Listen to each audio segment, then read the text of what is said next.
The time has come for the Obstagoon PvP IV deep dive. In this video, I'm going to talk about the best stat checks and IVs for Obstagoon in both the Great League and the Ultra League. And you're going to buckle up for this one because these IVs are going to be a little goofy. However, these IVs are the IVs that both Rise to Occasion and Dunebug97 used to win the Milwaukee Regional Championship in 2022, if you're watching this in the future. So they're goofy, but vindicated. If you're not too familiar with PvP IVs or breakpoints, or if at any point in this video you're kind of confused what I'm talking about, I highly recommend checking out my PvP IVs simplified video, link up above and in the description, to get your feet wet before diving off into the deep end here. And if you want to reference any of this information in a text-based format, you can check out my article on GamePress, the Obstagoon PvP IV Deep Dive, because this video is going to be a little numbers intensive, so it's good to have a nice reference point for that. And then to add to that, the article on GamePress, linked in the description, will also have links to the PvP IV tables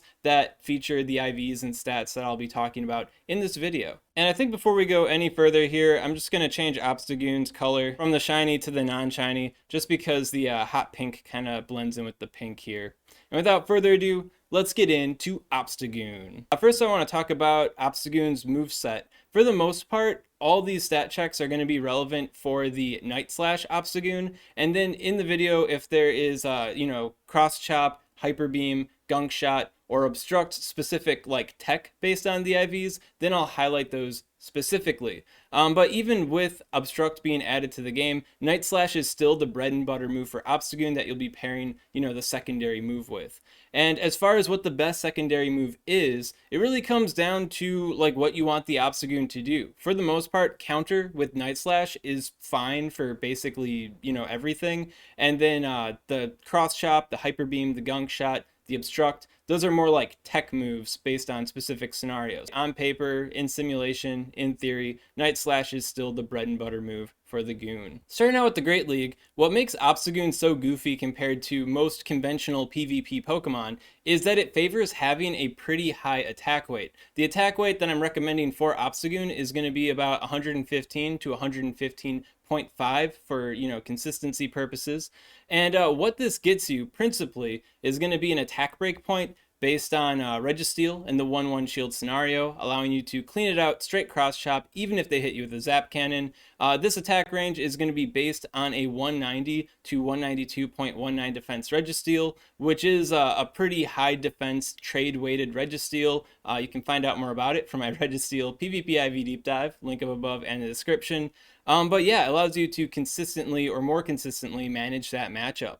It also is a stat range that gets you a breakpoint on Sableye. Now you might be thinking, Obstagoon, dark type Pokemon, it should be beating Sableye no problem anyways. But with this breakpoint, you are now more consistently able to manage the 0-0 shield scenario and the 1-2 shield disadvantage scenario, where Sableye can possibly pull ahead against you should it be landing those returns on you. And then to add to that, with the attack breakpoint, it can also prevent Sableye from using 2 returns in the 1-1 shield scenario and the 2-2 shield scenario. So in the 1-1, they can't just go straight return and expect to land a return because you might shield that first return.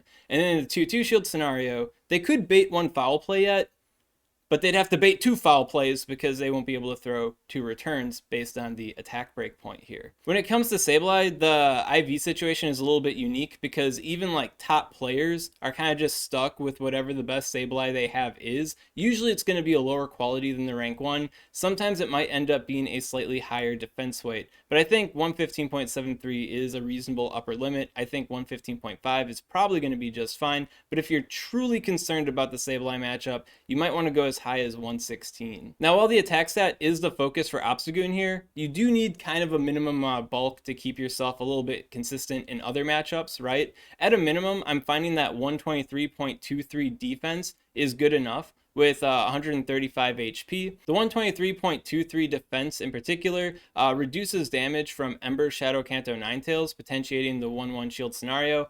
Best Buddy, Pachirisu, possibly flipping the 2-1 shield advantage scenario, as so long as you have 137 HP, or they misplay. And if they misplay, it's kind of goofy. If you check out the simulation on PvPoke, like they have to throw the right moves at the right time, or it might not go so good for them. So 137 HP may or may not be important for that, but it's good to know.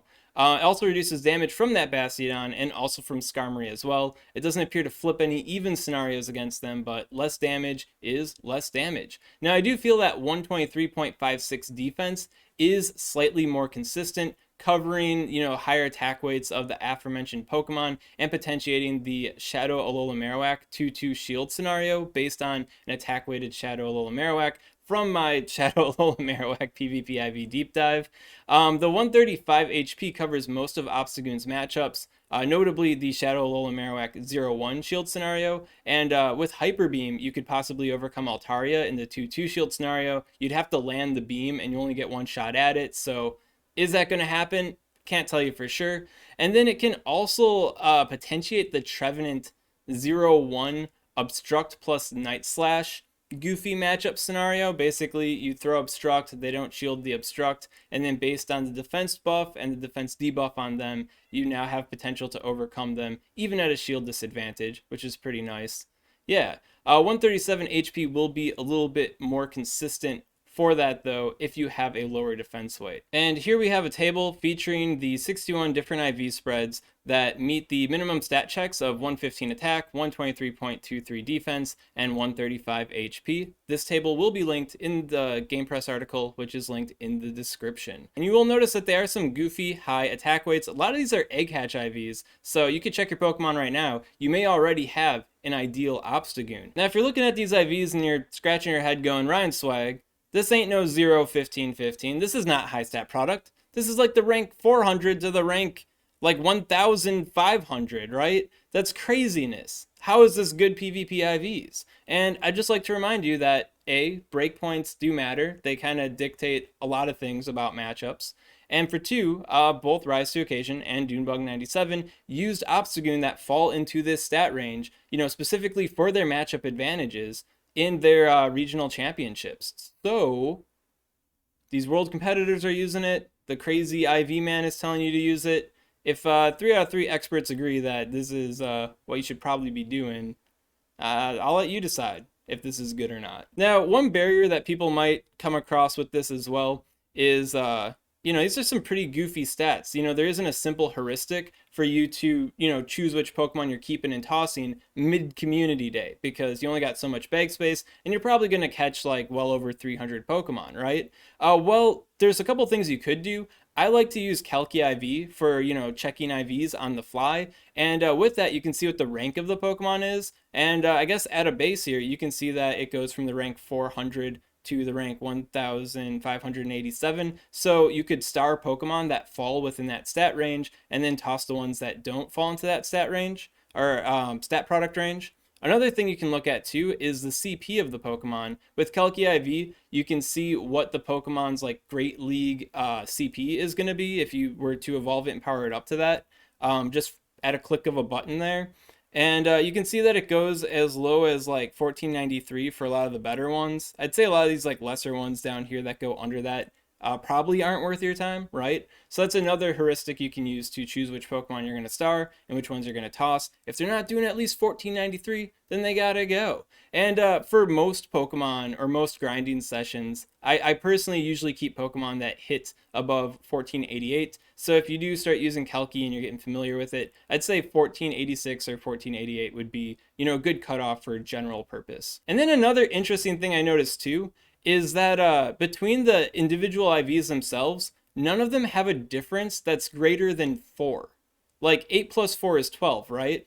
But for none of these is it 5, right? There is no like, I don't know, 8 plus 5 is 13. There's nothing like that going on here too. So that's another way I guess you could eyeball it.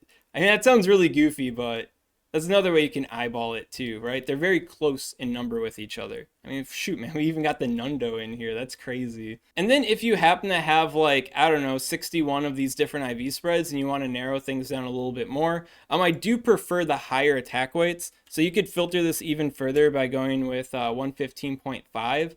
I really do like the upper range of it because it, covers more Registeel and it covers more Sableye IV spreads. So it does make that a bit more consistent. So there's another tip when it comes to Great League Obstagoon. I'd also like to add that despite all results indicating that attack weight Obstagoon is the way to go. I still would be mindful to evolve your like best stat product Obstagoon, and then maybe evolve an Obstagoon that has like, I don't know, maybe a stat weight that's in between those on community day, just in case things were to change in the future. Like, do you want to be the person that trashed the rank 1 Obstagoon because it wasn't in this video and then one day it kind of matters? That would be kind of silly, wouldn't it, right? So just a mindful thing to do with community days in general, just evolving Pokemon at multiple stat weights just in case they become relevant in the future. When it comes to Ultra League PvP, just like with the Great League, Obstagoon favors a higher attack stat. The attack weight that I recommend in general is going to be 147.89. This will help you get a breakpoint against Registeel,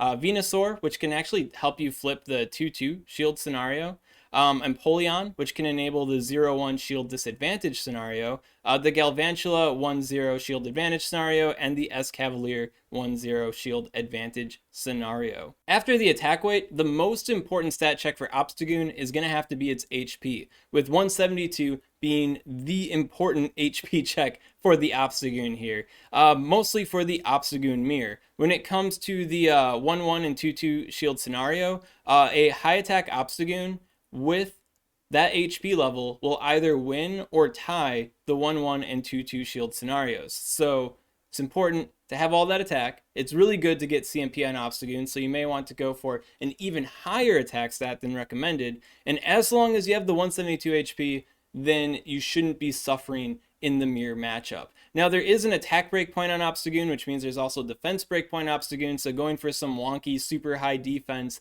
Obstagoon could also possibly help you in the mirror, as long as your HP is at least 168. But from all the matchups I've simulated with it and all the mirror matchups I tried to simulate with it, because you start to lose your mind after a while trying to figure out precisely what is the best IV for the mirror sometimes. It can't be super obvious like Ultra League Trevenant is, right? I kind of advise against chasing for the high defense Obstagoon, but if you happen to have it, I guess it's good to evolve just in case you want to use it. But what I'm recommending here is going for the high attack weight Obstagoon, like 148 or higher attack, and then having at least 172 HP. Now, other defense and HP checks that you can look at are going for at least 163.8 defense. That should help you out against the Poison Jab Alolan Muck there in the 2-2 and maybe the 1-1 shield scenario, circumstances depending, based on a healthy attack weighted Poison Jab Alolan Muck. And then going for higher HP weights can possibly help you in the Gyarados 2-2 shield situation against Dragon Tail or Dragon Breath Gyarados, and possibly even higher if you got a super low defense stat going on. So here's a PvP IV table that has the minimum attack, defense, and HP recommendations for the Ultra League Obstagoon. The 146.95 being the bare minimum for the attack, the 163.8 being based on the Alolan Muck, and then the 172 HP for general performance. Now, when it comes to the mirror focus Obstagoon, which I think is probably going to be the better Obstagoon overall, well, I got both tables linked on GamePress, of course, but if you don't want to click on another link, well, then you can just set this defense to 0, and then you'll notice that there's even more when you expand this limit. So, oh god, there's 2,322 when you drop the HP. So, yeah, a lot of options to work with here. You're probably going to get some of the better ones fairly easy. And as with the Great League, just word of caution, it would be a good idea to evolve a high bulk Obstagoon as well, just in case if we find out later that high bulk is the preference over high attack. You never know what the future holds, but it's good to be prepared. I also want to give a shout plug-in for Galarian Linoone. In the current state of the meta, it kind of sucks, and with its current moveset, it kind of sucks. But if it gets a moveset upgrade in the future, it could be pretty good. I mean, it's got Body Slam, it's got Snarl, it's got Lick. The tools to be good are there. But Dig and Gunk Shot just aren't doing it for its role. It needs a little bit extra going on to actually be good. So I wouldn't toss your good rating Galarian Linoones, just yet. I wouldn't throw them away right away. Star them, keep them in your bag. Who knows, one day it might get a moveset upgrade. That'd be pretty cool for it. At any rate, that's all I gotta say about Galarian Obstagoon right now. If you got any questions on this content, of course, comment below, let me know what's up, and I'll be happy to help you out. And if you enjoyed this kind of content, you want to see more like it, well, make sure to subscribe to SwagTips. I'd also like to give a special shout out to these patron supporters. If you want to support Swagman on Patreon, link in the description. And the way their animations are desynced here is like kind of hypnotic. Crazy.